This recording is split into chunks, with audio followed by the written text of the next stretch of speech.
a nice place to be. But out of the nothing comes everything, so. All right, it's interesting, this presentation, some of you have seen these presentations before. How many people have been here to the other conferences and have seen them? Not very few, so very many. So I want to go ahead and I'll show, some of you have seen some of this before, but I have a lot of new things in here as well, and combinations of things. But I wanted to cover a little bit, kind of like the theme of this talk is why we don't have contact, you know, and give a lot of other information about this to show, and it's actually going to dovetail off of Sonia's work, because we have been programmed, we have been led through planned opposition, all these you know, people who you don't really know they are. We think we know who these people are that have the podium and that are getting the information out to us, these channels of information. They're not really who you think they are. So, especially in the field of ufology, it's extremely controlled. And they want to keep you with your neck cranked back into the past with Roswell, or they want to tell you it's going to happen sometime in the future. You know, 2050 we're going to have contact, or they're going to tell you it's not happening at all. You know, and they always forget the present, that it is happening now. It's always been happening, and it's been going on since the beginning of time on the planet. So we'll go into that. But the first thing I want to cover is somebody kept asking me, why don't you get somebody like Hannity up here, you know, to cover the ranch? And they go, oh, he would never, you know, he would never come to the ranch. So. Our conspiracy theory special continues tonight with a look at America's obsession with alien spaceships. Now, we're trying to answer the question that people have been asking for centuries. Are we alone in this universe? Well, one man says that UFOs can actually be seen flying over his property each and every night. Now, our cameras traveled to Trout Lake, Washington to capture the phenomenon and to see if we finally have proof that aliens, in fact, do exist. Let's take a look. One man in Trout Lake, Washington, claims that alien spacecraft have been appearing over his property every night for 13 years. Things happen here. It's like a field of dreams. And everything from light spheres appearing people, what they call orbs, to ships flying over the field. James Gilliland owns a spiritual retreat center in the shadow of Mount Adams. And yes, you heard right, he claims to have seen alien ships up close and personal. He has made UFOs his business, and people travel to his property every night to catch a glimpse of the foreign objects. And he says they are not disappointed. The ships coming here have come in every size, shape, and color you can imagine. We've had pink ones, green ones, blue ones, purple ones, yellow, golden ones. We've seen just about everything. Or even flying pyramids, ships that look like pyramids. So the ships we've seen, there's just so many of them. They're so diverse. There's no way it could be, you know, some back engineered project or something like that. Well, the universe is vast, because if you take, you know, the 200 billion suns just in this little Milky Way galaxy with planets evolving around them, and then you add that, the 500 billion galaxies that are just like this one out there, it's so vast and it's inhabited, and there's beings that are thousands, millions, even billions of years ahead of us. It's on record. We have triple PhD Boeing engineers, Air Force base commanders, the list goes on and on, pilot, air traffic controllers, and thousands of people have come here and have seen the ships, and we have so much evidence. It's just a mountain of evidence. You know, any reasonable mind would have to say there's something fantastic going on here. One of these critics even went on record saying, quote, the two objects were apparently round with a reddish-orange glow. Movement of the objects were erratic and discontinuous. They appeared to move independently, circling and changing places in relation to one. But when we showed our footage to astronomer and UFO skeptic Bernard Haish, he had a very different take on what we saw in the sky. Here we see something moving through the star field. It's bouncing around because of the camera. It's really moving very steadily with respect to the stars. And it's moving at the kind of rate you'd expect from a satellite in the sky. This could be the International Space Station, for example. There are lots of satellites in the sky. There are thousands of them. And only the brightest ones are the ones you can see with your naked eye. But there are lots of things in the sky. If you pay any attention to the sky at all, you're bound to see one. He claims that this is a common mistake. Dozens of satellites can be seen in the sky with the naked eye each and every night. But Gilliland showed our cameras 2 satellite tracking websites, and both said that the sky above his ranch was going to be clear that night. We're using Heavens Above. We also use the J-Tracker site, and to find out any visible satellites like the ISS, the space station, Evostat is another bright one. The tool bag that they dropped, we looked at that, and just all the major things that are visible, any visible satellites in the area.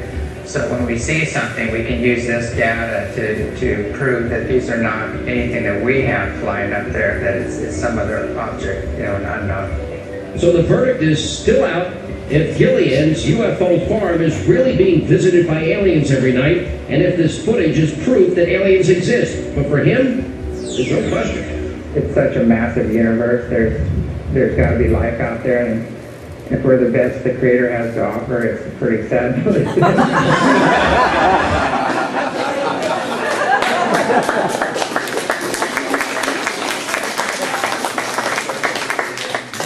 So when do you usually see the ships? It should be around 10 o'clock. We'll see some things coming in, saying hi to us.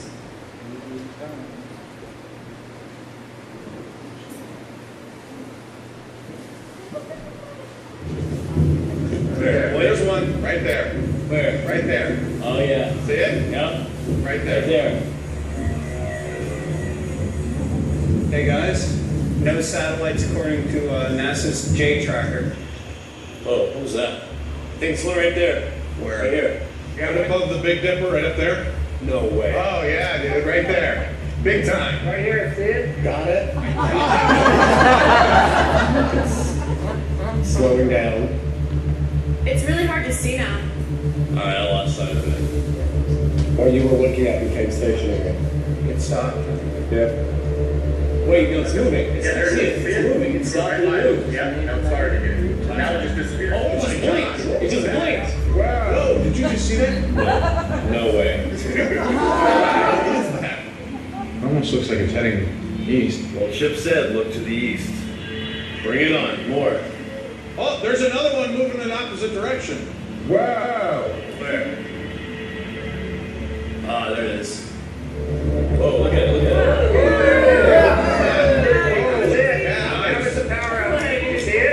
Did you guys see it light up? Yeah. Very nice. right. What is that, man? Is that it still moving right there? Yeah. Hey, I would like to point out that James did say at 10 o'clock. Yeah, what time is it? 10 o'clock. Yeah, they're gone. Wow.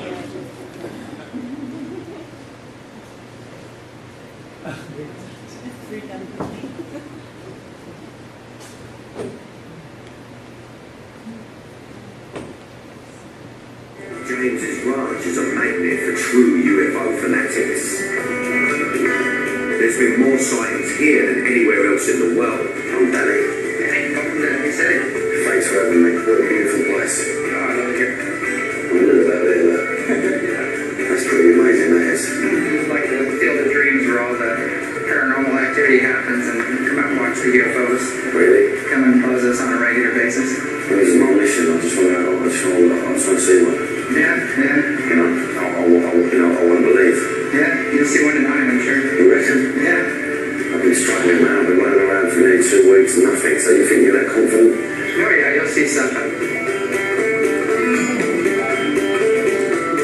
This mountain right here, at the very center of that mountain, there's a huge light, and it's like a door that opens up, and things come out of it.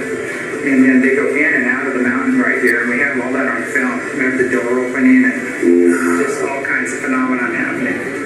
Really? It's a perfect spot, isn't it? Yeah. I'm feeling it. Yeah, because I was just going to say, you're probably feeling the energy, because you feel the energy before you see it. This is a really high energy vortex area here. Yeah, I know around the reactor, you know, because it's something I've been wanting to see since I was a kid. And you think you really have to believe to have an encounter? Some people I've spoken to never really believed, and then they had an experience, and then they became quite obsessed with it. Well, science has proven that you actually see with your brain. Yeah. That your eyes are picking up billions of bits of information. Your brain chooses out of that information what is going to be helpful for you or what you can use in your reality. And so it's really wrong to say, I'll see it, I'll believe it when I see it. It's better to say, you know, I'm just open to the experience, anything's possible, and allow the universe to teach you.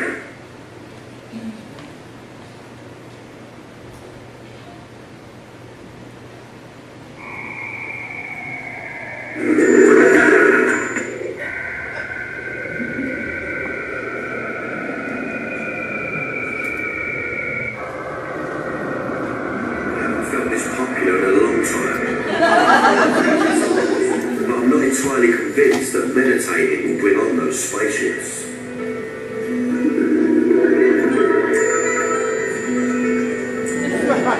This part's funny. When he says pissed, it means drunk. I feel a bit pissed and a bit. I don't know how to explain it. I don't know whether it's. Whether I could totally let go because of what other people were doing. It was all putting me off a little bit. It's crying and I'm shaking and all that, but something's happened to me. I mean, I don't know what it's all about. I don't know. This is going to the other level of the whole UFO thing. For me, when I first started this job, it was about looking up in the sky and seeing a spaceship, and that's what it's about. Are they UFOs? This is about, you know, having to open yourself up spiritually to be able to be in touch with them. You go into yourself because obviously you've got to hold these positions, and all you've got is your brain and your fucking thoughts. It's not necessarily a good thing.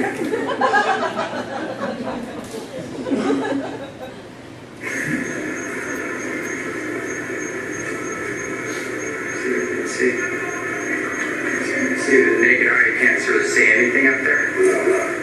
And with this, I just keep scanning. And same thing with your night vision. Between the two of us, we should be seeing something. Yeah, up there. Whereabouts is that one? See it? Feel up there. Straight ahead. There was a laser point. Oh wow, yeah. Wow. Get some of that. Got it. Is that one? I got it, yeah. That is, we got it. Is that it? That's it. Hey guys, check it out. It's coming in from the south. Towards the mountain. Fucking hell, that's nice, isn't it? Where's it going? Going over towards the mountain. Oh, look, another one. This one just powered up right underneath him and took off. See, this one and this one? He just took off right underneath it. Oh, yeah. Got it, yeah. Did you guys see it power up? Yeah. You see it? Oh, man, it was huge. Some of the UFO overdose. Yeah. When we first hit that massive one. Yeah. I think we'll have some more.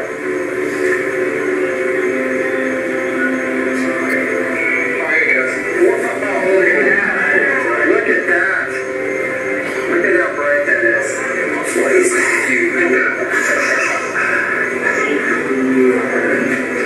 It's actually a doorway to the inner earth, and the ships come in and out of it. And what's strange is we see things going in and out of the mountain all the time. But if you go up there, there's just a huge lava face there. There's nothing there. What was that? The line? No, they're the line. This is a massive flash. That's a big flash that kind of like Right up. Yeah, that lies again. There it goes. As you see, I got some like 4 or 5. I can't believe it. That's it. I can look at that. What do myself? I've got one there, look. Wow. Around there. Is that one there, man? I've got a red colour. Look at that. Look at that on this. Oh, look at that.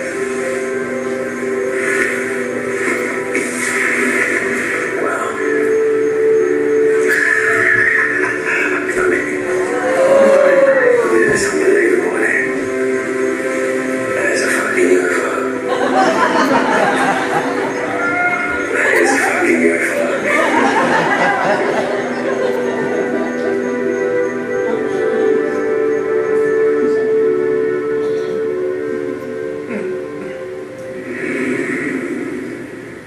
So I did it.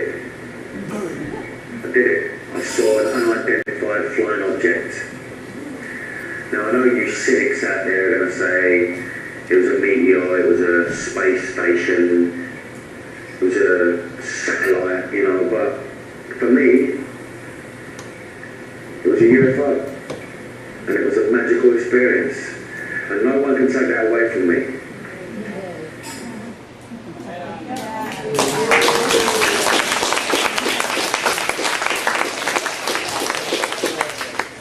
we have had a lot of press up here, and a lot of it's been mainstream. We had Evening Magazine, ABC came up here, AM Northwest came up. A lot of people have come up to the ranch, and the UFOs have appeared right on cue with the cameras rolling, telling them exactly where and when, you know, that these would appear, and they did.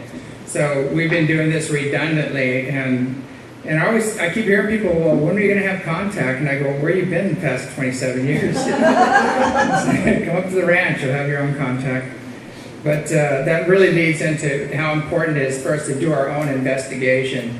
Because if you depend on armchair investigators and other people that in the mainstream, or a lot of people even in the UFO community, and you ask them what's going on here, you'll hear a million different stories. And a lot of them are negative because there's a lot of jealousy and a lot of competition, a lot of nonsense in the UFO community. What I've always told them in 92, I think it was 94 or 92, I'm not sure, I was at the International UFO conference, and I gave a speech, and I told them, I said, you know, we all have a piece of the pie, and we're never going to know the whole truth until we put all the pieces on the table and learn to cooperate and work together. And we got a standing ovation, and it had a major run on the books and everything. They've never seen such a rush. Yeah, but that was the last time I was invited back, you know, because I guess I really upset a lot of people, and by saying that, because in a way, and I didn't do it on purpose. I wasn't calling them out, but in a way I did call them out just by speaking the truth. And so truth does that sometimes. So we're going to go further into this. I wanted to show you that there has been a lot of mainstream coverage, you know, with Paranormal State. That was a Danny Dyer spit. A lot of UK, Robbie Williams, all these people. I wanted to go through. Here we go. Talk about over the few years. These are some of the investigators and people. A lot of them are very well-known people that have been to the ranch and had their own experiences, and you know, you can call any of these people and ask them what they saw here, and they'll totally validate the what's happening here. And so, if I can get this to work, we just put this slideshow together and started putting this information in. I'm going to do this in Joshua Tree, pretty much the same, tweak it a little more and make it a little more mainstream, but. Today I want to go into a lot deeper as to a lot of the different people that have been here, and kind of get beyond that, but go into really what's really happening right now on other levels. Oh look, there's Barbara Lamb. We had to add you in there. We just finished it. That's how current this is. But anyway, give a short talk. And Janet covered a lot of this very well, actually, about what's going on. I wish I had some of her graphics, but let's go back. Basically, this is the center of the galaxy, and the center of our Milky Way galaxy, and there's this massive gamma burst that's going on, and that's coming out through the rest of the Milky Way galaxy. And these gamma rays and X-rays and this huge influx of energy is Hunabku. It's the center of the galaxy. It's the center of the creator of this galaxy, whatever you want to call it. Everybody has a different name for it. But it's saying, hey kids, we're going to the next level. I lit the match, and you're going to have to become frequency specific to this new energy. So I'm going to talk a little bit more about that later. This is affecting the sun. The sun is throwing off one X-class flare after another. The flares are affecting the bioelectric fields around the body, and a lot of people are getting very tired, very listless. Other people are getting very active. When they expose monkeys to fluctuations with the magnetic fields, they exhibit behavior from comatose to self-mutilation. So with these energies coming in, we don't have to behave like monkeys. You know, when we're awake and we're going, hey, something's going on, I'm really irritable. What's happening? Or I can't get out of bed. I'm really tired. You know, go to the solar side and see what's happening. You're probably getting hammered by a solar flare, you know, or something of that nature.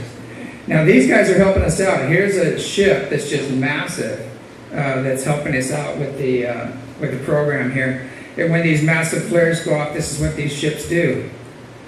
They expand their fields, and they've been blocking kill shots. So the kill shots we've heard about by Ed Dames and all these other people they predicted, well, those were accurate predictions, but they couldn't see the next level because they're just playing around on these lower levels. They don't see the divine intervention. They can't go there. They're just not going high enough. So here's the divine intervention that eliminated the kill shot that was supposed to take us out and take down the grid and everything else. And people go, why do ETs, I have people all the time, well, I practice yoga, has nothing to do with UFOs or ETs. And I go, really? Have you read the scriptures? Have you read the Vedas? What about the Vyamanas, the chariots of the gods, the great wars, the descriptions of the ships, everything from physical ships to energy ships to light ships to their propulsion systems and their weaponry and the great atomic wars that were fought in ancient history. Has everything to do with yoga. It has everything to do with spirit and our history. And all of the religions came out of our ancient visitors. They're the foundation. Every religion was founded by the Anunnaki, different groups of the Anunnaki. And I'll go further into that later. I love this one because this is a picture of the sun. And you can see this, oops, let me go back here.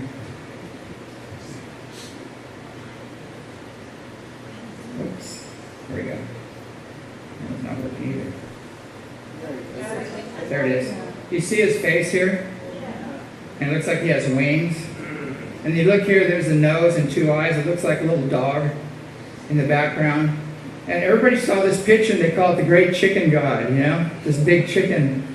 And they said the Great Chicken God has appeared on the sun. And I go, well, what about this guy? People didn't see it. So it goes back to what you see with your brain. If your brain is prone to see beings, light beings and things like that, that's what you're going to see. If you're focused on, Colonel Sanders' Kentucky Fried Chicken and where your next meal is going to come from, you're going to see the chicken. So that's just the way it works. So we have to change our consciousness to have these experiences. These are some of the volcanic activity has increased over 500% on the planet. And this is some of the volcanic, I want to show you, this is over in Japan. Let's go back. Can you see her face? See her head? Look at this. There's her eye, her nose, her mouth. And this is like the spirit of the mountain. It's actually showing itself to us, like Pele and things like that. These are real. There's higher dimensional realities going on beyond what we can experience in our physical reality. And these are just pictures of these events happening. These are some of the bizarre cloud formations happening. This is called Mount St. Helens. St. Helens. Look, can you see that? There's this almost looks like a woman right here. And look at the transmitting energy coming down on the mountain. Well, after that blew, the mountain regenerated far faster than anybody could imagine. And so the elk are back, the rivers are running, they're full of trout again, the lakes are back, everything's back. But it's probably getting ready to blow again, so I don't think Mount St. Helens or St. Helens is done with that. But it's great because she took the pressure off of the range here. So Mount Adams is on the foot of Mount St. Helens. It's very close, and so we're not going to be having problems due to her. Her sacrifice is going to allow us to continue here. We go further. There's also man-made things. This is Haiti. Before the big earthquake. Let's go back. This is Haiti. This is HARP. And there's a massive HARP signature going on, and in those clouds, those weird luminescent clouds were happening over Haiti, and then the big quake hit. Well, right before that, Clinton seemed to purchase almost the water rights and the fresh water and huge land parcels and things like that for Haiti, for the urban renewal program they have going on. So a lot of the urban renewal programs are going on, and I can go more into the mass extinction events and the genocidal programs and things like that. They're very well in place. And I'm not here to put a downer on people. People go, you're teaching fear porn and everything else. There is no fear in looking at this with me. I've already died a couple times.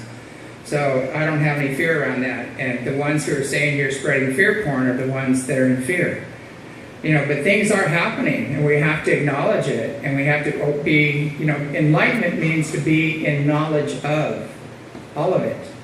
The past, the present, the future, the whole enchilada. It doesn't mean you stay in the now and ignore the past, what brought you to the now, or ignore the future. You know, it's a lot of people that are living in the now aren't preparing for the future now. You know, so we need to pay attention to that. It's good to stay in the moment, but also realize, how do we get to where we are right now, and where is that going to take us? And you know, a good example is Fukushima. The ETs, the higher off-world, the masters, all have been screaming, get rid of the nukes, get rid of the nuclear facilities. You should not play with that toy. It's a very messy toy. You can't clean up the mess you're making, get rid of it. So now we have Fukushima, you know, because a lot of people were just in the now. And all they cared about was their SUV payment, their condo, and the football game, and the beer and the pizza, you know. And that was there now. Well, because of that, enough people weren't figuring things out and standing up and standing tall in their own divinity and speaking out. Now we have things like Fukushima.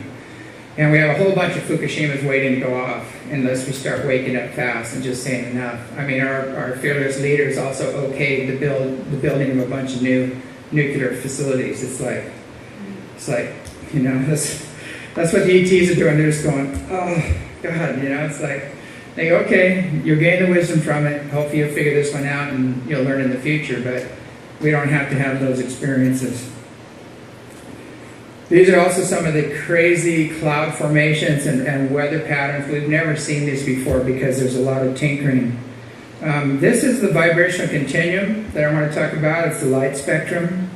My computer's jumping ahead of me here. It's supposed to be on a different system, but on the left you see Hertzian. That's where we're at, this physical universe we're in. Infrared is a massive, massive dimension. It's the fourth dimension. And then visible light, we see this small little band of visible light, and that's all we can see. And but outside of that visible light band that we're seeing, there's all these other things going on, and whole civilizations. And there's civilizations living along right alongside of us. They're phased out just a little bit from where we are, and some of us can't see them, but a lot of them can see us. And they're walking right alongside of us, but again, our brain is not configured. But the cones in the side of your eyes, in the peripheral vision, are configured to see the other dimensions. And so now when the veils are coming down, you're seeing all these, what they call them, shadow beings. That's the new word for them, shadow beings, or discarnate spirits, or all these other things, or some people are seeing lights or beings standing there. When I first came to the ranch, I was walking along, and all of a sudden, on my side vision, there's this beautiful blonde Palladian walking right next to me, and I'm feeling all this love, and we're having a conversation. I was in my own head, you know, and I go, I'm talking to myself now, you know, this is getting a little weird. And when I turned to look at her, she just vanished. And I go, damn, you know, because as soon as you turn to look at them, you go back to objective vision. And objective vision only sees what's in front of you, this dimension.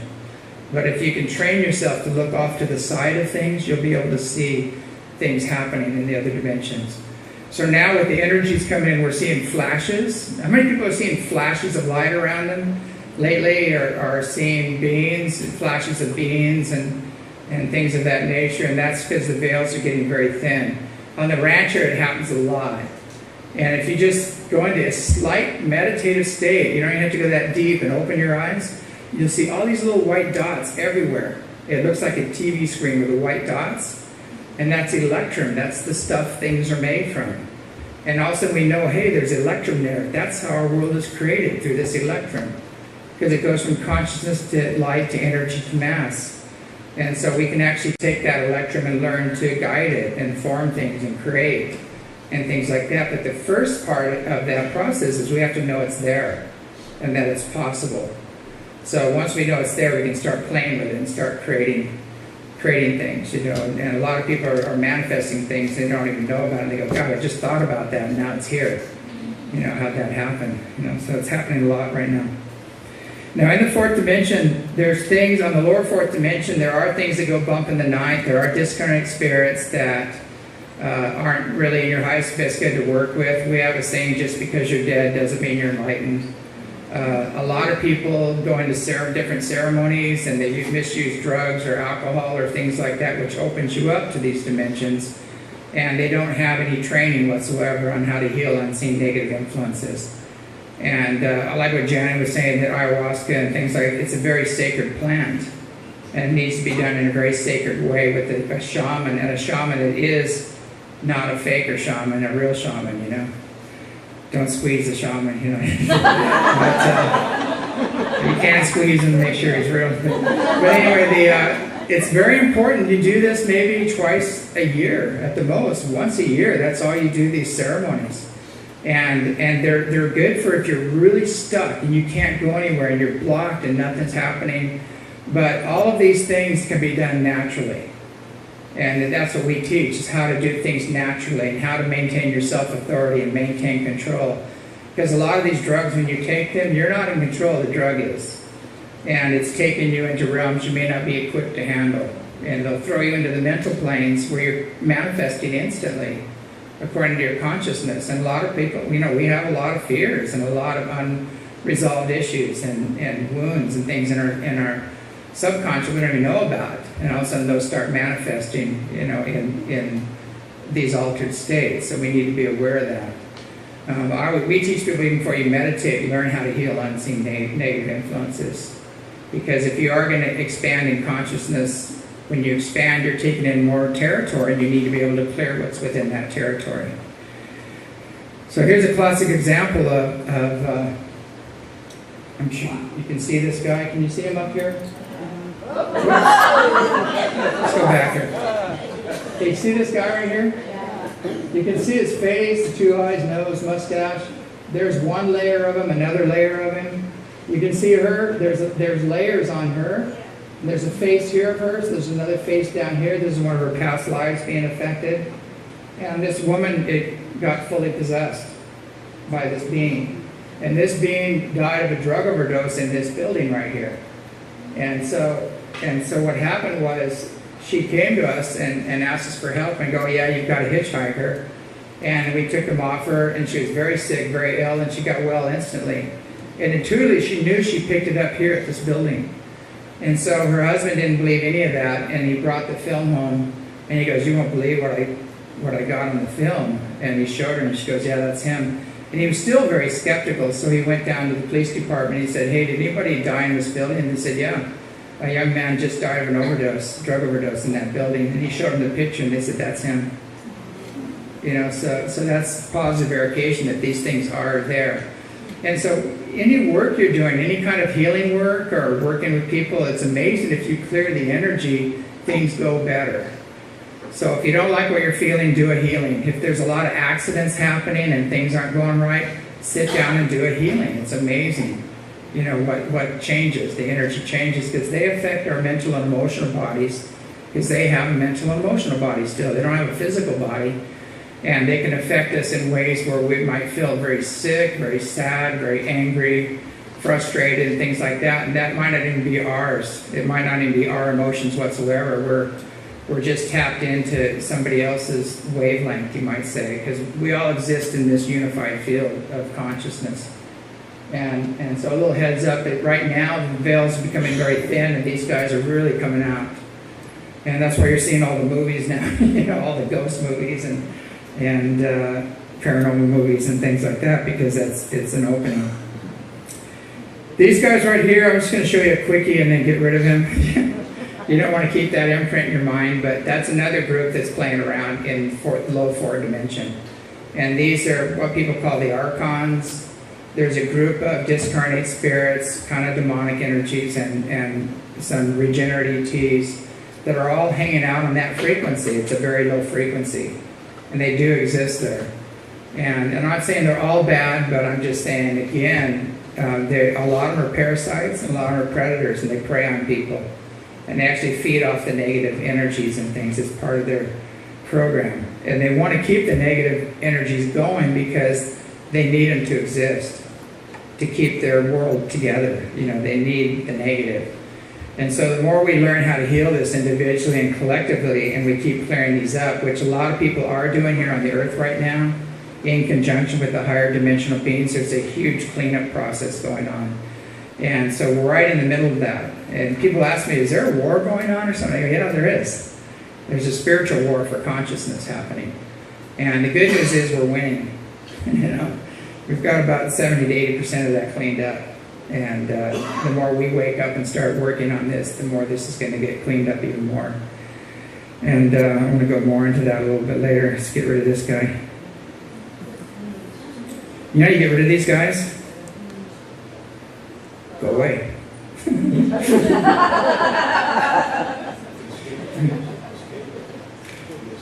What's that? Yeah, when you know who you are, it's that easy.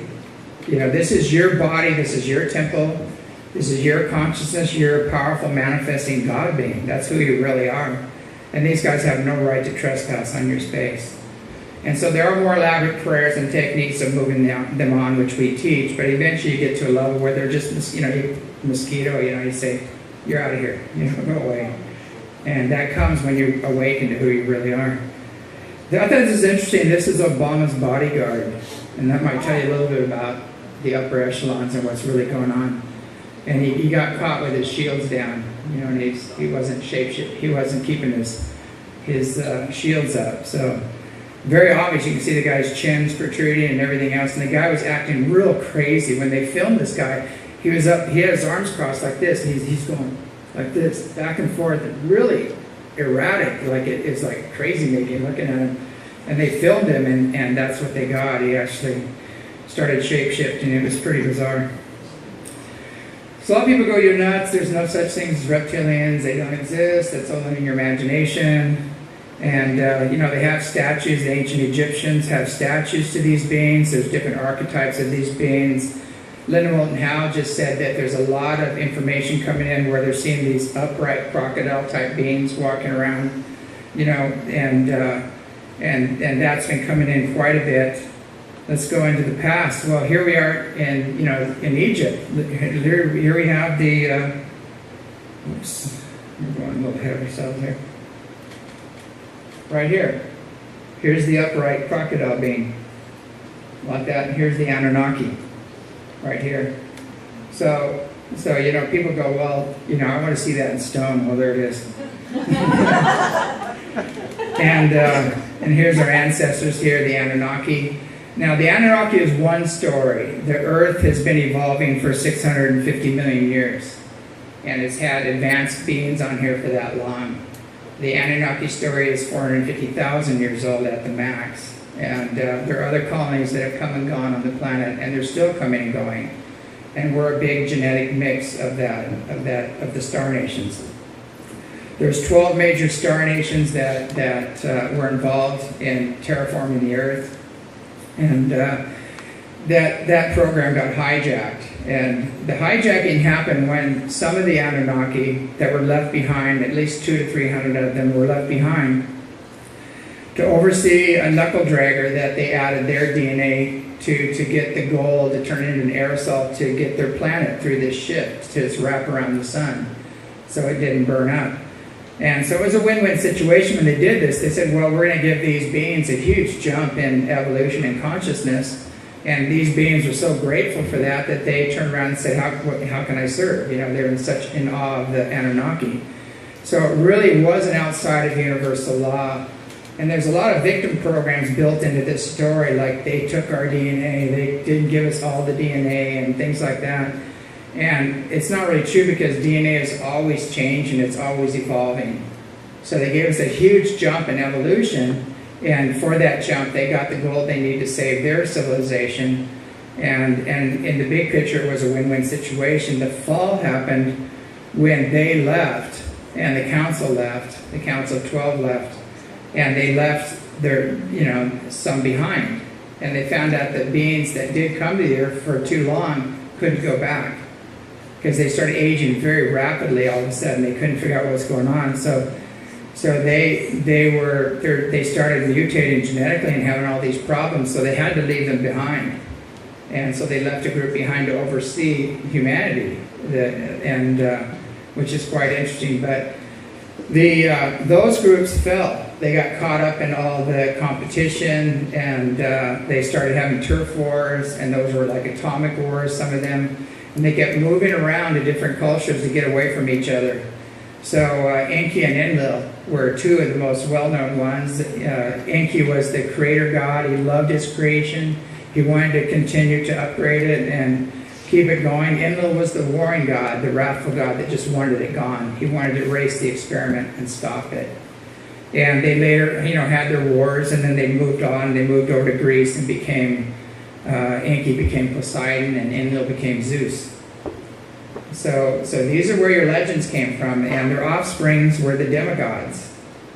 So, those stories about Hercules and Samson and all those other things, those are the demigods. Those are half Anunnaki, they already were upgraded, but they got the next upgrade up, so they're more of a god being. And when I say gods, these are the little g gods. They're not the supreme god. They're the gods of heaven, that we referred to in ancient times as the god.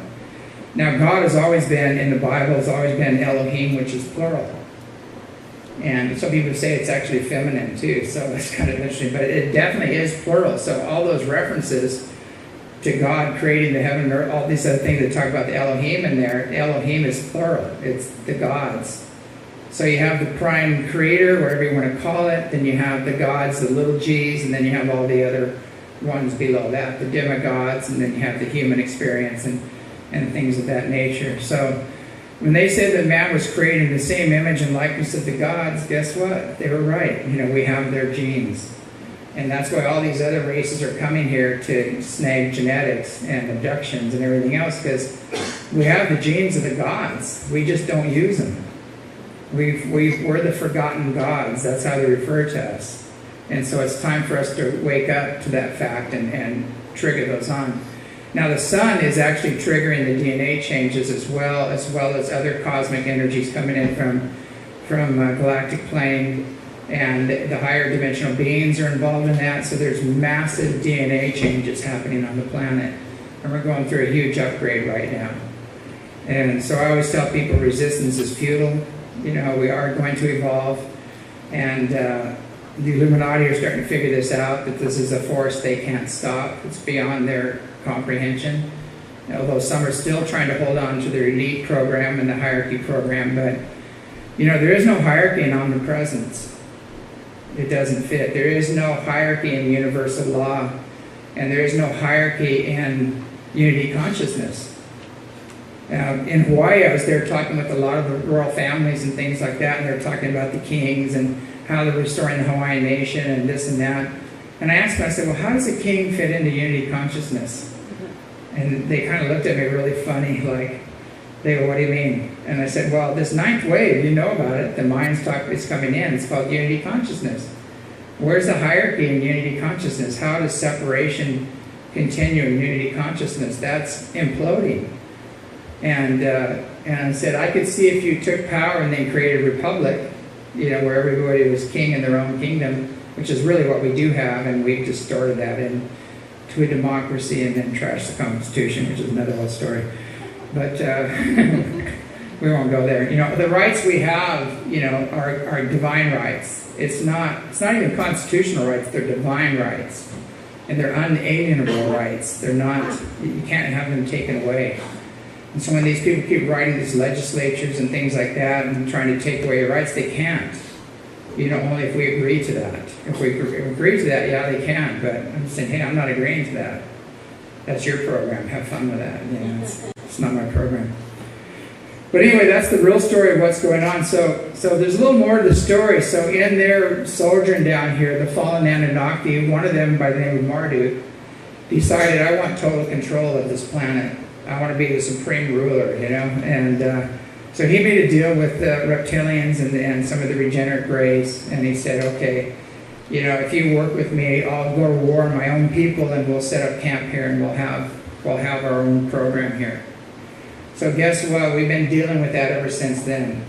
We've been dealing with a huge infestation of beings that are not in our highest and best good.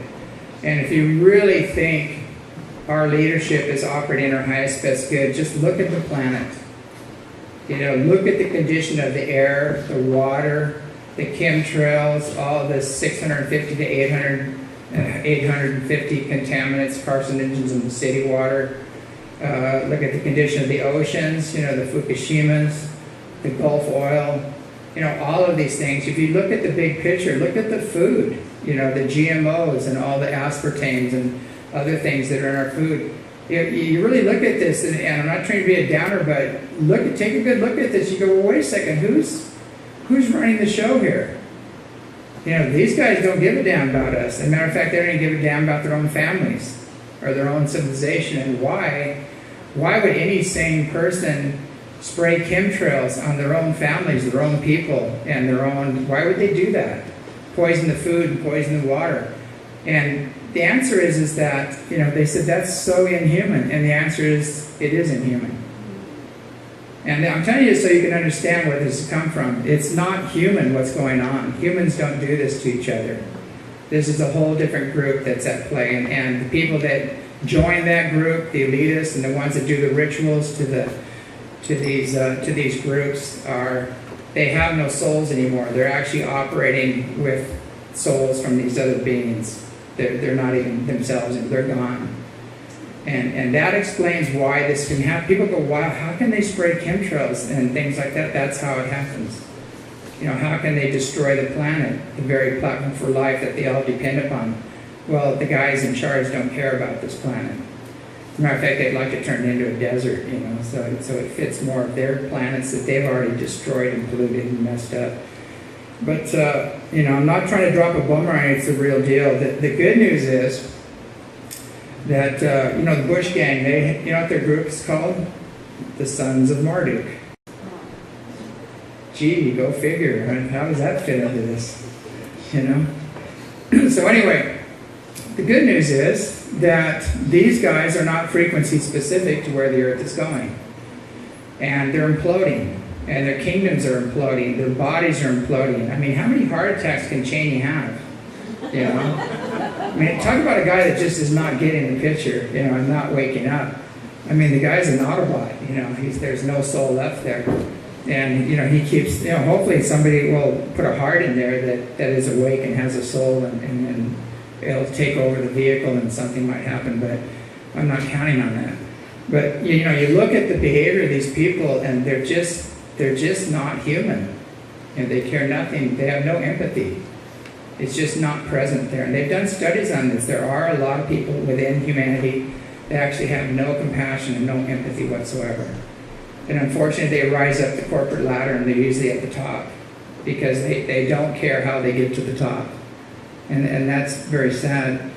Now, these higher dimensional civilizations, they choose their leadership by their spiritual advancement and their duty, their sense of service to the race or to universal law, universal God, whatever you want to call it. And that's how they choose their leadership. And they take their children, a lot of them do, and they put them in the beam ships and they power them up and they turn them into a light principle, which is a near-death experience. And all of a sudden they go, whoa, I'm one with everything. I just merge with the light, and the light is the source, and the light is in everything.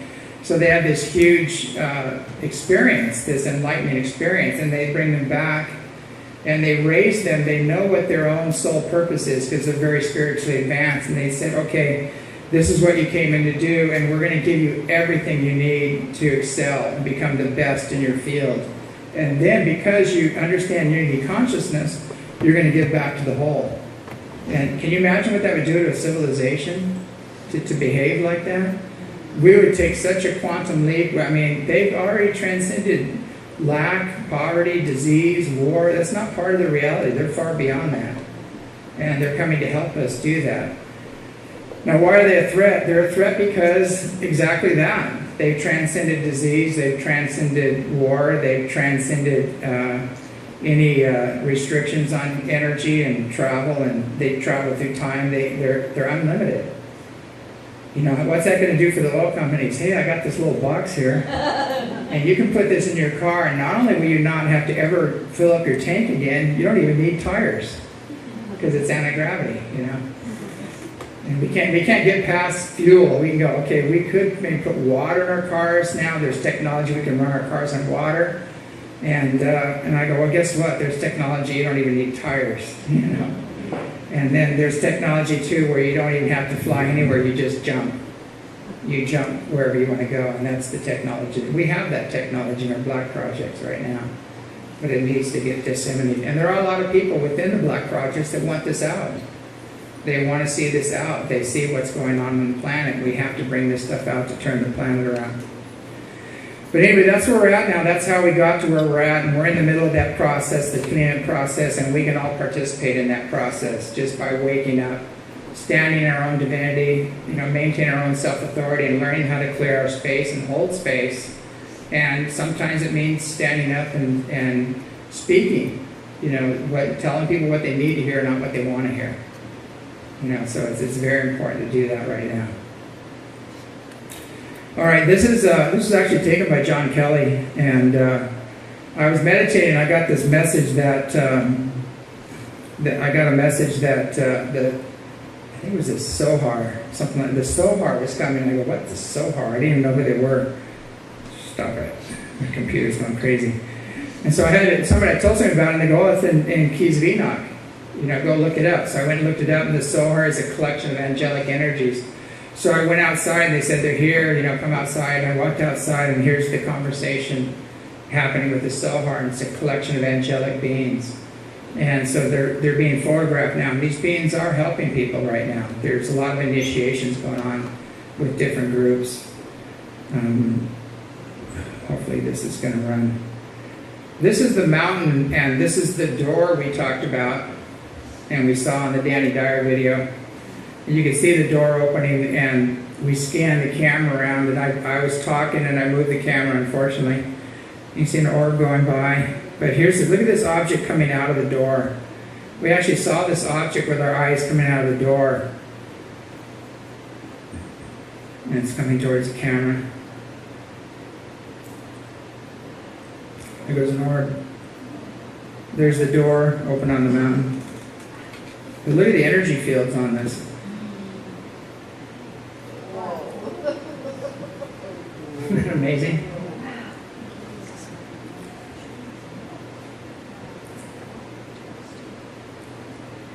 Okay, we're going to go on. And this is an intention experiment that happened here in 2010. And a lot of, I think it might be stuck. See if it's going to play here. Yeah, here it goes. And this is funny because William Henry and Ronald Lugaro, Brooks Agnew, he's a physicist. A lot of people were here and filmed this. John Riley filmed this one. And this is after the intention experiment. We walked outside, and this flew right over the conference building here.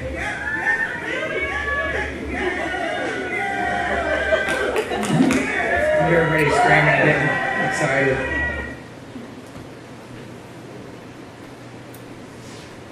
And this is where it's slowed down, so you can actually see it moving around a little more. You can see the colors coming off of it.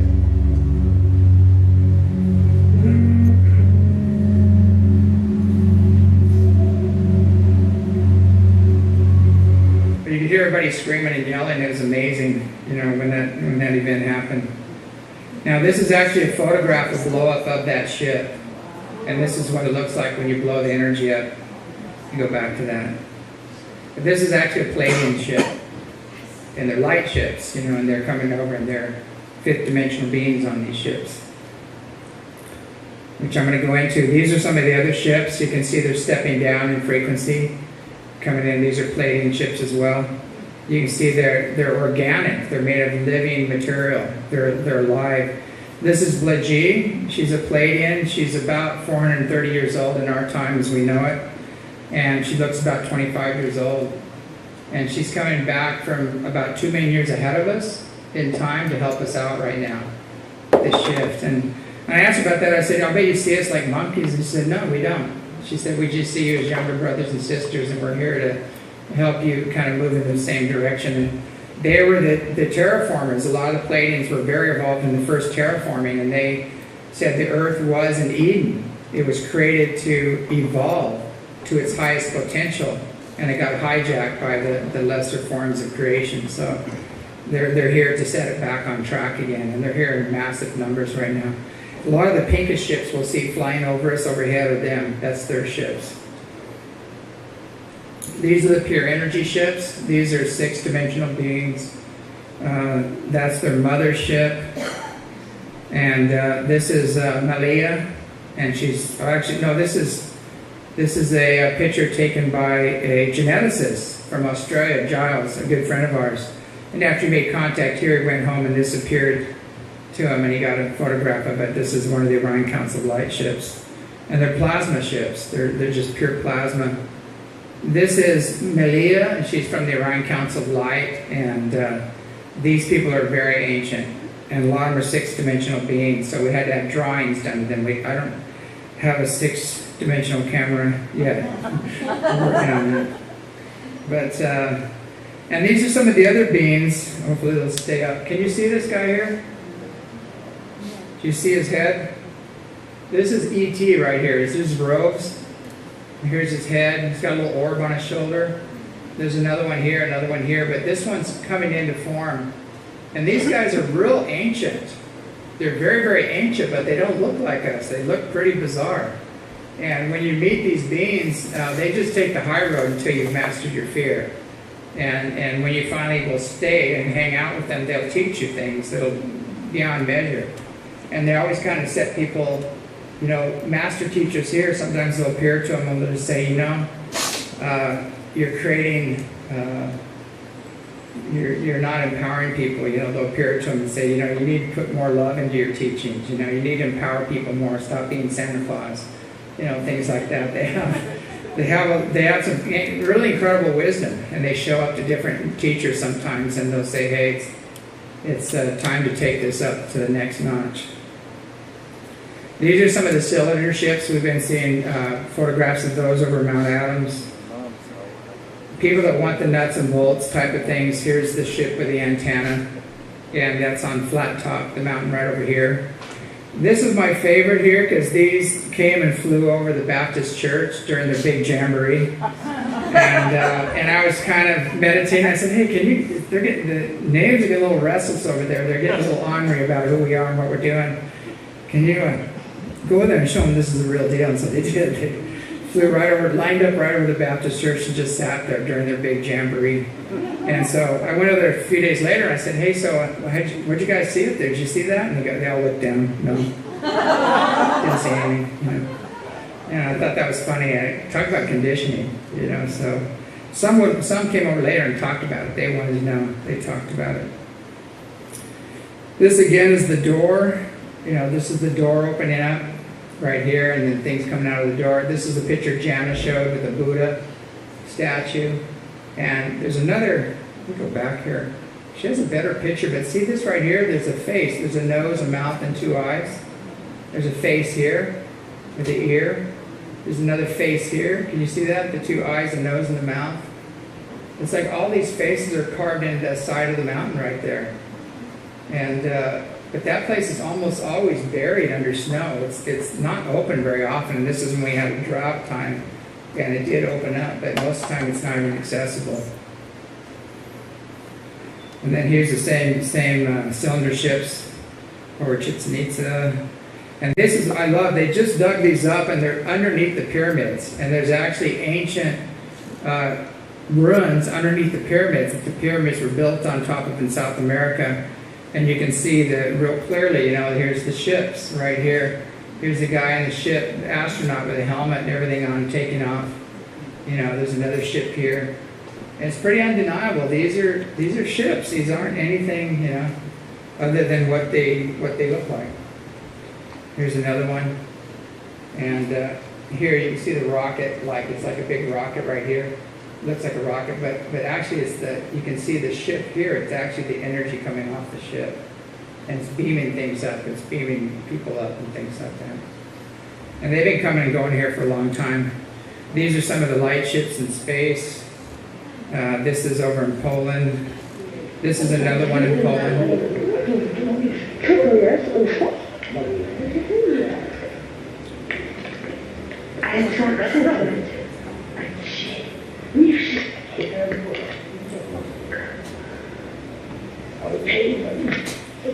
You see the fields around these ships? They have a light field. They're pretty fuzzy. You see the one dark one there? It's becoming dark. This one here is not powered up right here. When they power up, they become light like this. Okay, I'm going to go move through. And these are some of the fun ones I love. These are in Mexico. And there's massive activity in Mexico. People ask, how come they have so much activity in Mexico? And, you know, I asked people down there, why do you think there's so many ships down there? And they go, we don't shoot at them. And it's part of our culture. We accept it. It's part of our culture. You know, it's no big deal. You go down there and show them UFO footage, they go, yeah, that's nice. You know, you show them paranormal pictures of Mary appearing and Orbs, they go, whoa, they're all excited, you know, but UFOs are almost boring to them because they've been around them their whole life.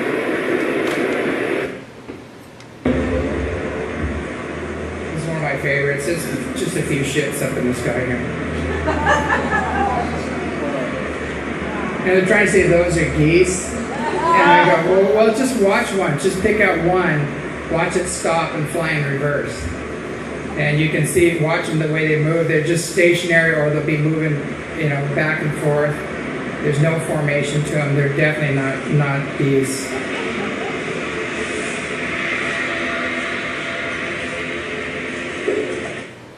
Now here's a goose that's actually giving birth in the sky. So that eliminates the goose theory right there. This is a real mothership, and these are the ships coming out of the mothership. And they you know, they're holographic light ships. They're far beyond anything we can imagine. Look how playful they are. Look at them flying around. It's almost like a mother and babies or something. It's fun watching them. You know, there's a lot of CGI things on the internet, so you have to kind of take it with a grain of salt. But these are taken at the ranch. Now this is on my birthday. I asked him to fly over the house for my birthday present. That was all I wanted. This guy. And so, Oh, he is. He's powering up. Whoa, look at that. Look at that.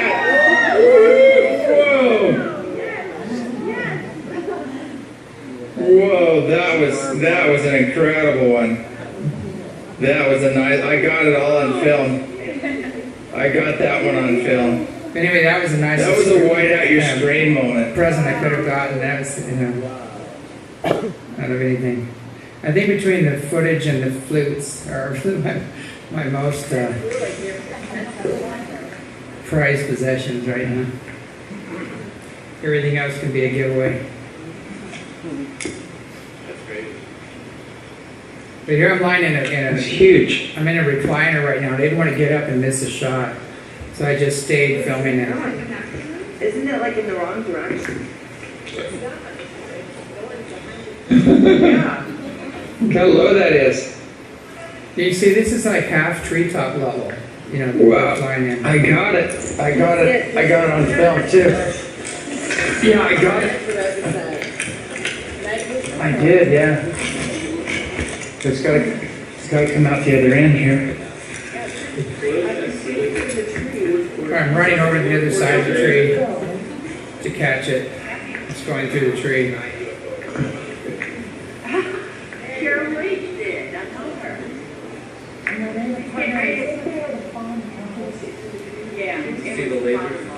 Wow, it's got two things on it. It's got a double, it's weird. Oh, there we go. It's bouncing, James, isn't it? Yeah. It's bouncing. That's alive. Look how low that is.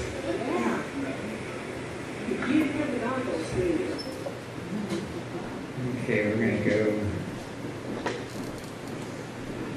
Okay, this goes into Janet territory, and I love that Janet covered a lot of this stuff, but these are the peeping Tom fairies, you know, looking in my window. And we see these all the time here. There's all kinds of nature spirit activity here at the ranch. This is the tower, and you see these two massive light beams. They're walking across the field. That's why this place, that's why we call it the Field of Dreams, because if you go out in that field, there are beings like that out in the field. We can't see them with our normal vision, but they're there. And that's when a lot of people have these spontaneous healings here, where we've had tumors and bleeding ulcers and actually broken wrists heal overnight. And nobody can explain it. And so it's been amazing. And things happen in the field. I had a man here that was he was a scientist, and he was a Mormon, and he was a school principal. And he had all three of those belief structures going. And his sisters brought him up to the ranch, and he called them the woo-woo sisters, and he says, well, I'm just here because of my sisters. I don't really believe in any of this. And so it was kind of funny, but so he came up, and he just had a motorcycle accident, and he broke his wrist. A serious break on his wrist. And he's sitting out there, and he saw the orbs, and he couldn't explain it. And then this massive triangle ship flew right over his head, and that pushed him over the edge, as well as the other ships. And so when I left, I said, you got nothing to lose. Why don't you just put your arm up and ask him for a little help? I see you're in a lot of pain there, and, you never know, when you go to sleep, ask for a little help. Ask him to help you with the wrist. He woke up in the morning, he couldn't even touch his wrist on anything that night. It was really painful. And he goes, look, and he's banging it on the wall, on the fence. He goes, look at this, nothing. He says, it feels great, there's nothing going on. So he went and he had his cast taken off, and they x-rayed it, and it was like it was never been broken. So they have abilities. The Native Americans know about this. They used to take their sick and injured up to a certain place up there on the mountain, and they would take them into the interior, and they'd bring them right back out, and they'd be completely healed. And they had to stop that because they said the surface man is getting too aggressive, and our technology is getting too advanced, and so they had to just kind of close off all communication. But we are about ready to open that door up again. We're moving towards that direction. So when we get past our aggressive warlike ways and start behaving, being kind to each other and the planet, which is what all the masters teach and what all the star niches teach, the closer we move to that, the more they can interface with us and interact with us. But here's a little fairy flying through the air with her little crystal in her hand. This is some of the energies coming off the drum. You can see the energies there. That's Randy Mead, who did the Orbs project. This is the conference building that you're in right now. This is what's going on right now all around you, but you can't see it. This room is full of orbs, and some people have been taking pictures with orbs in them. They're saying, you have a few there. We'll put those up. If anybody gets some really good pictures, we should probably assign John or Ashley or somebody. Maybe we can start sharing these things, and we can put them all up at the end of the conference. But I love this one. This is a really sweet little old man who's out in the field. He goes, do you think they'll come to me? And he was praying. And I said, yeah, I think they'll come say hi. And here's one of the last conferences here. You can see there's actually Mel Fabregas, Brooks Agnew. Whoops. There's John Kelly and Renato Longato, Amelia Benz. Here's where I got sandwiched. I had Amelia Benz on one side. There's me, and then Tian Jia on the other side. They're two high-powered women. And talk about a meltdown. I'm sitting between these two women. I'm going, oh, crap. Here it comes. And then Mary started coming into me, too, at the same time. And I just had a meltdown, But it was a good thing. And then I just told them, I said, I'm getting a message. And the message is really strong. And I said, we need to get behind the women and respect the women. And I said, men, you need to learn to cry. Because that's the problem, is you've denied your emotions, and you've denied your access to your soul, which is your access to God. And that we need to learn that it's okay to cry, it's okay to process these things, and it's okay to move through these emotions. We can't hold these rigid structures anymore. I'm in control, I'm all powerful. It doesn't work anymore. And give up this control program, because the last frontier of awakening is giving up control, because you never really had it anyway, so we just thought we did. These are some of the interdimensional beings. had a Skywatch. This one runs forever, but I'm just going to run a little bit off to show you. We're live. Okay, this is we're using the infrared technology as well as the See all these spotlight. kids out dancing in the field? Whoa, and the orbs You see the orbs are right over them. Now these are not, everybody goes, oh, would you take that with a camera? You take that with a flash or the flash? That's just dust. Well, this is really smart dust because it's interacting with people and it's going against the wind. And it's moving right through trees the other side, I've never seen dust do that. This is incredible.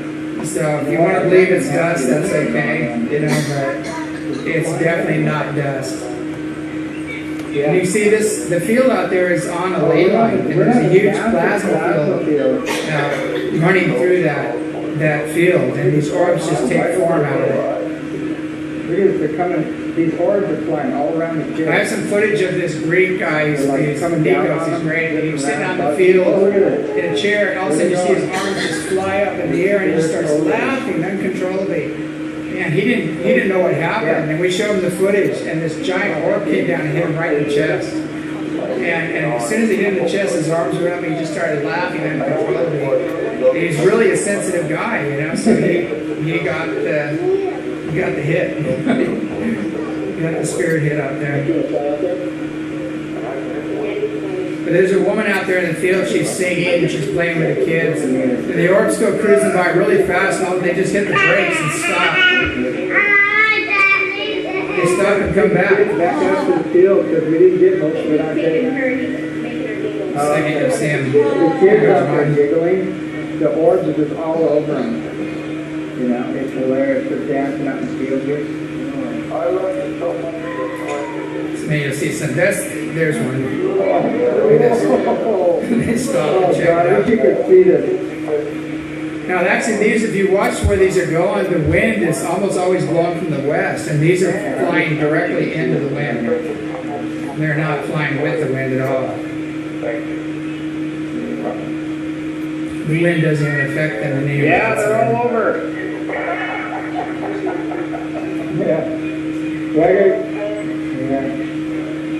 I gotta get back to. I need 2 hands to film these things.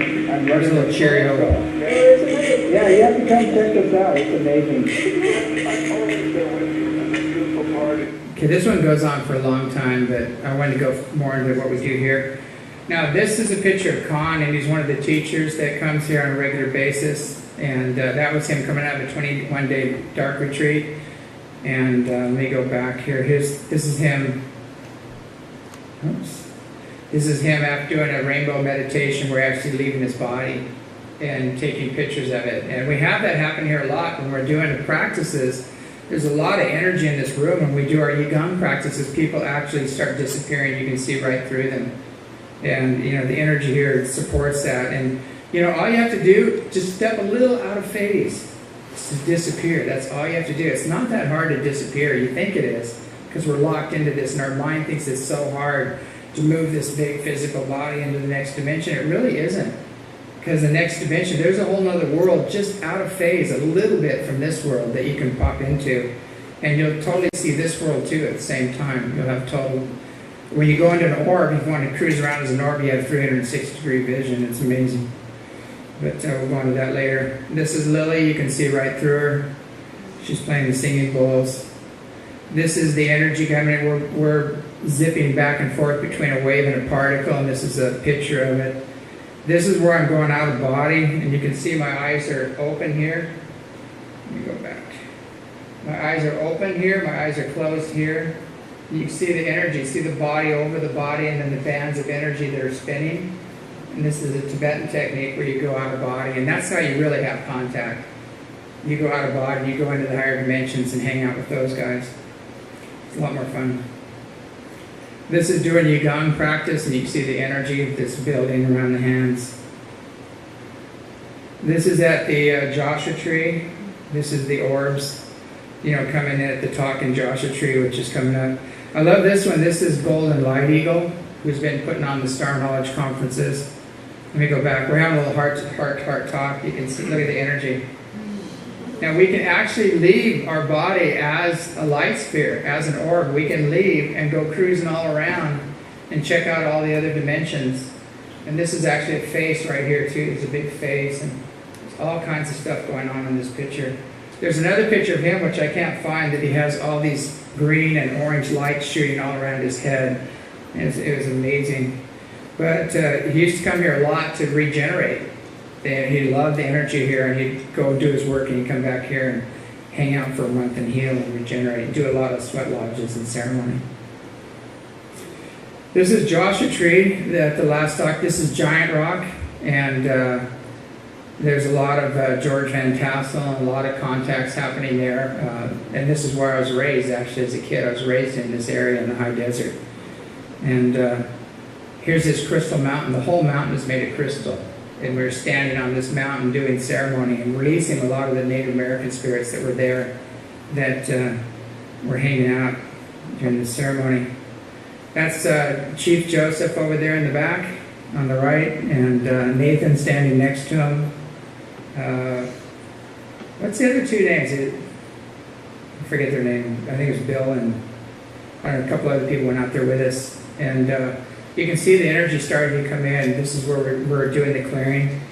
And then you can see all of a sudden the orbs start coming in and surrounding us really thick. And then it turns into purple flames. There's just huge purple flames. And we were gone. At that point, we were gone. We were up on the ship. We saw the ships come in too at the same time.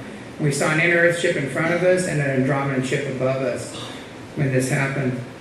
And then when we came back, look, you can see right through us.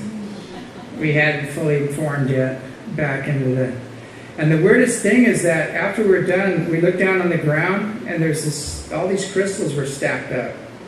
And it wasn't any of us that did it. And so we were gone, and somebody came and goes, hey, let them figure this out when they get back. And they stacked up all these crystals. There's probably the Earth guys messing with us, you know. So let them figure this out. So they do leave little things just mess with your head. So you go, wait a second, that we were in another reality. Something else did happen there.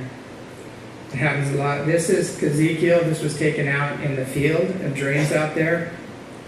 And you can see it looks like a crystal city there. It looks like the Dome of the Rock. And that was taken out in the Echinacea field right out front.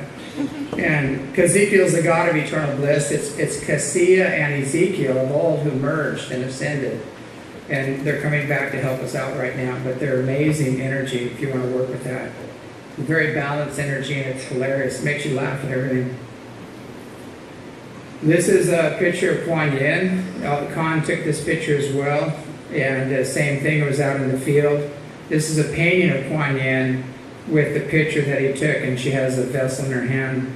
This is a picture of Mary starting to appear. There's another light being. It kind of looks like Mary starting to appear. And then during our self-mastery class, the teacher training, this appeared right above your heads, right in this room. And this was Mary appearing. And I've always had a connection with Mary. When I was 5 years old, I was dying of bronchopneumonia, and she came and kept healing me and getting me through the times. But sometimes I leave that picture up for a while, and if you stare at it, it starts moving, and you start having all these strange experiences happening. But Mary is definitely not Catholic. You know, she's a universal being. She's not owned by any church, and all the masters are. You know, what happens is these masters come here and they do some amazing things, and then they create a religion around it, and then they hijack the religion, and it bears no resemblance to their original teachings. And so if you really want to know who they are and what they're all about, ask them. You know, meditate on them, ask them. Say, who are you now? If you look into Yeshua ben Joseph or Jesus, if you look into his energies now, you'll start laughing. He's hilarious. He's got a great sense of humor. You know, but we have him up on the cross, you know, and doing the fear and guilt thing, and you owe us because he died for your sins, you know, all that program. That doesn't work.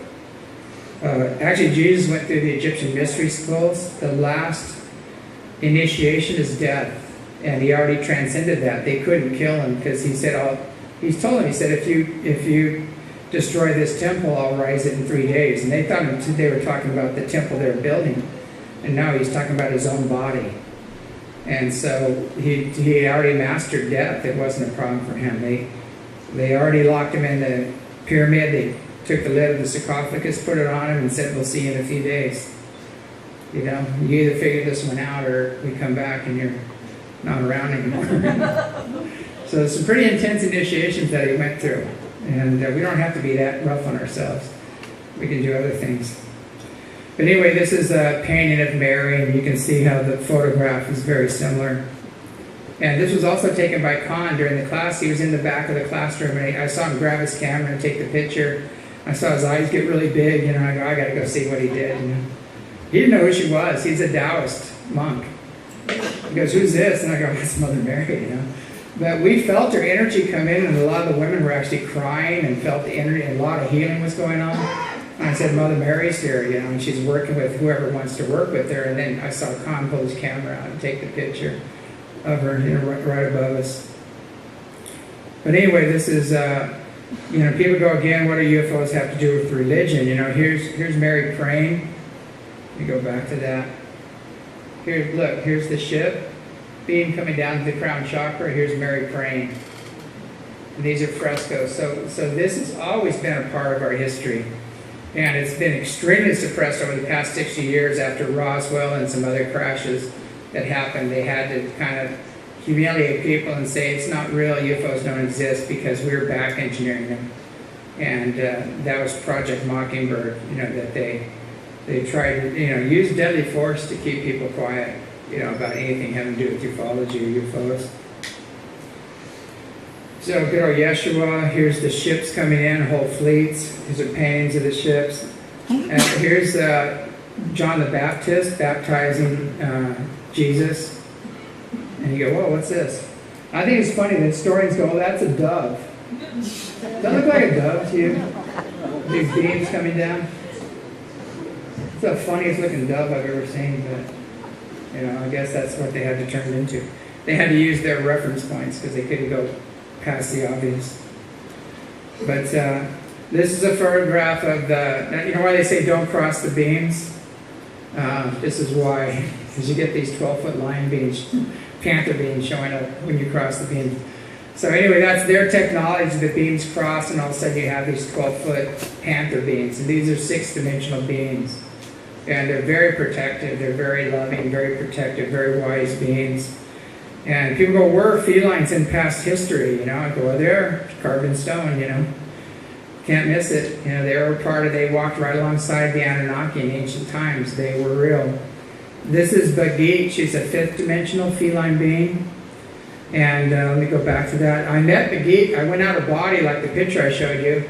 I ended up on this ship, and I see this council, and I see this beautiful blonde with her back to me. And I go, wow, who's that? You know, she stands up and runs towards me and gives me this big hug, and I didn't have a chance to react. And I was just going, oh my God, she's like a cat, you know, and I'm humanoid cat being. But you know, I had conversation with her, and she said, "You've been us." You know, it was like a long lost brother. They hug, and she said, "We know you. You know, you've been us." So that movie Avatar is not far off, and I've had to have these pictures on the site for years and years, waiting for Avatar.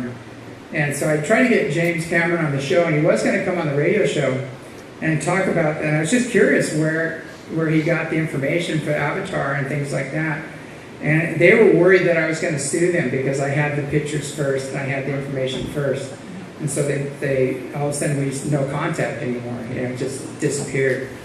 And so it's, to me, I really don't care who, you don't own these pictures, you don't own this information. To me, it's shared, you know, and if it got out there on a big scale, great, you know, I'm happy for it. But it's sad when people do that, you know, that shift into that mind, you know, or control, or that, you know, we just can't do that anymore. And also, the other thing about the lion beings, these are 17-foot tall feline beings. They're lion beings, and this is like Narsringa or Narissa. They have different names for these lion beings in ancient India. This is Lakshmi sitting on his lap there. These beings are all, they're very well recorded in ancient history as the protectors of the gods. And they even have some awesome videos where they have all these beings praying, and they're praying in Narsringa. And there's this well, he was a kind of a holy man that went bad, and he had these big serpents on him, and serpent beings, and he was like all throwing thunder and saying, "I'm the baddest guy," like this. And all of a sudden, these guys start praying, and then Narsringa shows up and appears, and then stands up, and here's this 7-foot tall being dealing with this serpent being possessed through this guy who thought he was a master sorcerer and everything. And at the end of the story, Narshringa totally kicks his ass. He slams him down to the ground. Full starts pulling all the reptilians out of beings out of him, and then he throws them into the abyss. In the story. So these stories have been around for a long time. So a lot of people go, well, how do we deal with these reptilian beings? How do we deal with these regeneratives and things like that? And they go, first of all, know who you are. And they have no right to trespass on who you are. And this is your world. This is your experience. This is your incarnation. Nobody has a right to trespass on that. And you have these awesome beings waiting for you to initiate contact, and they will come in and help protect you. And so when you understand that and you know that, I just call in the higher beings, and whenever I feel something weird going on, we have a saying, if you don't like what you're feeling, do a healing. I call in the higher beings, and then whatever is left over, I talk to. It doesn't matter, if they are higher being, they're not going to be offended. If you're having an experience and you call on the masters, they go, oh, cool, yeah, come on. They're like, it's not a problem. But if they aren't a higher being, they are going to be very upset by you calling on these beings, because their gig is up. It's over with. So, you can call on Jesus or Buddha or Mary or Kuan Yin or whoever you're connected to, the mainstays, to move these beings out. But I found the lion beings work the best. And so if you've got a really nasty serpent being, which are hard to get out of your space, or a discarnate spirit that's being a little troublesome or whatever, unless you want to make a movie, I see these movies about ghosts and stuff like that. People make these movies about poltergeists and all this other stuff, and I go, in about 2 minutes you could clean that all up. It's very easy to clean up. And I've had people call me and go, I need my house cleaned. I'm having knives fly across, TVs fly across the room and break, and all these things happen. I go, well, do you need some help with that? I said, we can come over and clean that up. And they go, well, I might have a movie deal, so can you come after the movie deal? We don't want you there now, and mess up the movie deal. And I told him, I said, you don't know what you're playing with. Do you have children? And he said, yeah. And I said, you need to get them out of there. You need to clean this up. This isn't something to toy with. You need to move these energies out. But anyway, there's a lot of, 3 minutes? I'll move fast through here. There's a lot of things we can learn. This is one of my favorites. This is the Jerusalem UFO over the Dome of the Rock. This thing appeared over Jerusalem, and it left a baby in the Dome of the Rock. Nobody knows where this baby came from. It was all locked up. Watch what this ship does. It's interphasing energetically. And it's cleaning up the energy there at the dome. And what it did, it cleared up all the psychometrized ancient religion garbage going on there so people could move forward. Right after this event, what happened? Air sprayed. It's an energy.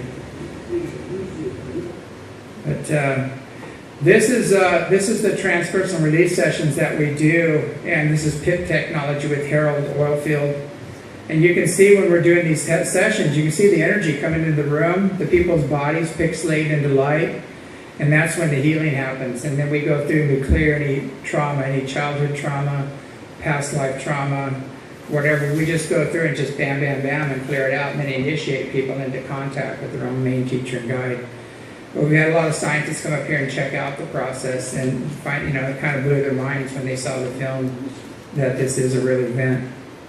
This is Mary's energy coming in. It's a pink energy. This is the feline energy coming in. It's a green. And the woman, see her turning green right there? The woman, she's the one receiving the energy that we're doing the counseling with. And the other women are looking over their side going, what's going on?